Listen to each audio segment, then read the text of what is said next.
Let's introduce the third member of our panel, Bianca Saldua. Maraming salamat, Noel. Nabanggit mo kanina na parehong team ay galing sa talo. Unfortunately, parehong team rin ang may casualty sa Smart. May acid ang tiyan ni Lisawat, if I said it correctly, Cassini. Ganun pa man, hindi papayag si Coach Roger na mawala siya, lalo na nasa semifinals na ngayon. At sa Army, mas matindi pa, nawala si Patricia Torres dahil sa kanyang injury sa tuhod. Malaking concern ito syempre para sa Army, pero mas importante kay Coach Rico na mag-focus ang team sa receive at lalong-lalo na sa floor defense dahil napansin niya na palaging maganda ang floor D sa first at second set, pero pagdating naman sa third at fourth set, nawawala na. So tignan natin kung uulitin ito ngayon. Balik sa inyo, Noel and Michelle. At salamat, Bianca. Palitan ng bomba naman na nangyayari dito. Well, ito pong kupunan na Smart Maynilad had a 6-2 lead earlier. Well, 7 or maybe 5 straight points para sa Army, and Dake sits into the net. So 9-8. 7 ba? Tama. 7 straight points ang naitalado ng Philippine Army to lead, and they still have the lead. Cassini. Oh, Nunag nahirapan doon. Nunag tinawid. Nagulat din si Cassini na bumalik sa kanya ang bola. Cotruang off the block. Not anybody can get to that one. Tied at 9 right now. Cotruang getting her first point. So acidic pala itong si Pinoy Cassini. Oh, wow. Good serve there coming from Cassini. Balik ang kalamangan sa Smart Maynilad. Again, another former league MVP. Dalawa yan. Ito si Cassini at si Roses playing for Smart Maynilad. Sa kabila naman, well, marami-rami nandyan. Carolina's one of them. Carolina getting it across. Cassini. De Leon. Galing sa likod. Eliza Valdez. Yun ang maganda ron. Kung hindi mo inaasahan, bigla magba-back row attack. What an option. Let's take a look at the slow motion replay brought to us by Rexona Anti-Perspirant Deodorant. It won't let you down. Walang katao-tao doon sa zone 1. Good target by Eliza Valdez. So 11-9.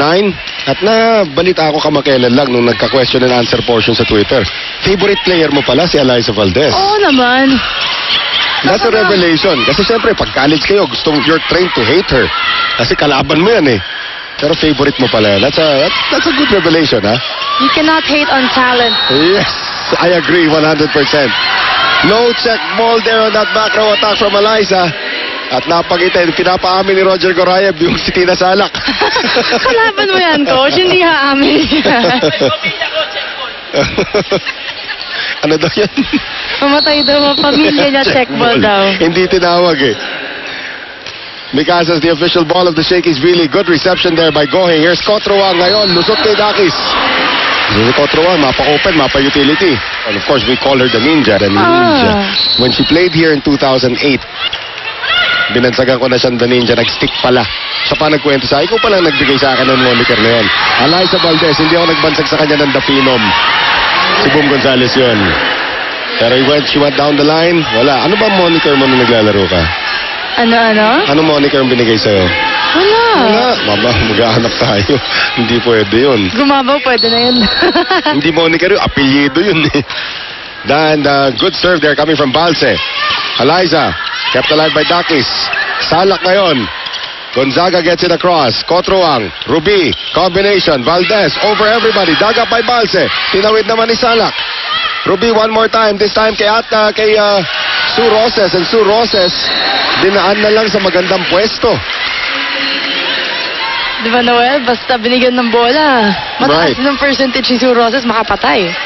Sue Roses, guest player ng bayan yan actually. Axel is the official outfitter of the Shakey's V-League. Played college ball for the University of the East.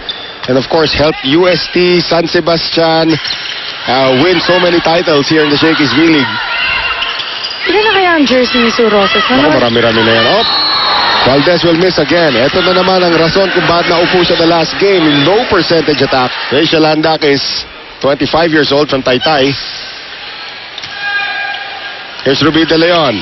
Charo Soriano.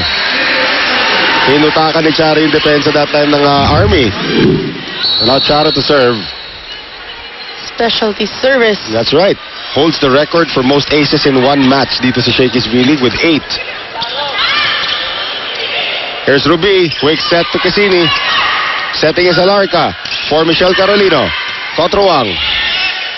Here's the back set now for for Sue Roses. Carolino, blocked there by De Leon, kept alive by Nunag.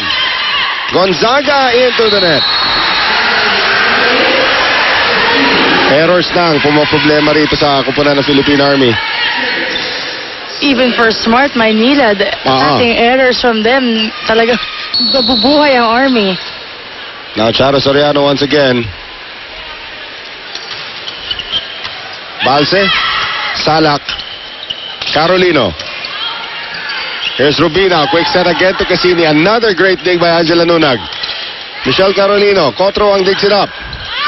They go to Eliza, nice block by Salak, kept alive. Eliza gets it across. Salak attacking. Ruby attacking, napalakas. Setter versus setter yun, ha?